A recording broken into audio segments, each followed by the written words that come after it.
দীর্ঘ ১ বছর যাবৎ এত কষ্ট করার পরে, এত কাজ করার পরে, দিনরাত পরিশ্রম করার পরেও তার কোনো সুফল পেলাম না। হ্যালো বন্ধুরা, আসসালামু আলাইকুম। কেমন আছেন? আরও একটি নতুন ভিডিওতে আপনাদের জানাই স্বাগতম। তো যে কথা বলছিলাম, দীর্ঘ ১ বছর পার হয়ে গেল। আমি এই পেজটায় দিনরাত পরিশ্রম করছি, কাজ করছি। ভেবেছিলাম যে একটা সময় পর ঠিক হয়ে যাবে সব, কিন্তু না। গতকাল মামু এমন রাগ করেছে আমার উপরে, তো আইডিতে পেজে সব জায়গাতে ইস্যু দিয়ে ভরে দিয়েছে। তাই আজকে আমার মনটা একটু ভালো নেই। তার জন্য আমি তেমন কিছু রান্নাবান্নাও করিনি। আমি আজকে এই একটা তরকারি রান্না করেছি, ঝিঙে আলু দিয়ে চিংড়ি মাছ।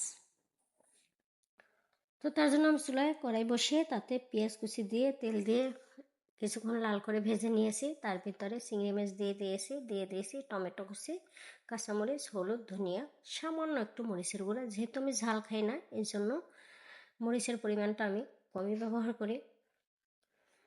যাই হোক, সব কিছু দিয়ে আমি ভালো করে কষিয়ে নিয়েছি। এবার আগে থেকে কেটে ধুয়ে রাখা ঝিঙেগুলো দিয়ে দেবো। আমি ঝিঙেগুলো দিয়ে একটু নেড়ে ছেড়ে মশলার সাথে ভালো করে মিশিয়ে ঢাকনা দিয়ে ঢেকে রেখে দেবো 5 মিনিটের জন্য। তো ভালো করে আমি নেড়ে ছেড়ে মিশিয়ে দিচ্ছি। এবার ঢাকনা দিয়ে আমি 5 মিনিটের জন্য ঢেকে রেখে দেবো। 5 মিনিট আমার ঝিঙেটা সিদ্ধ হয়ে আসবে। তো 5 মিনিট পরে আমি ফিরে আসলাম। আমার ঝিঙেটা সিদ্ধ হয়ে নরম হয়ে গেছে। এবার এখানে আমি 1 কাপ পরিমাণ পানি যোগ করে দেব। পানিটা দিয়ে আরও 2-3 মিনিট রান্না করলে হয়ে যাবে আমার ঝিঙে আলুর তরকারি। তো যাই হোক, আমার পেজের মতো কার কার পেজে এমন সমস্যা হয়েছে সবাই একটু কমেন্ট করে জানাবেন।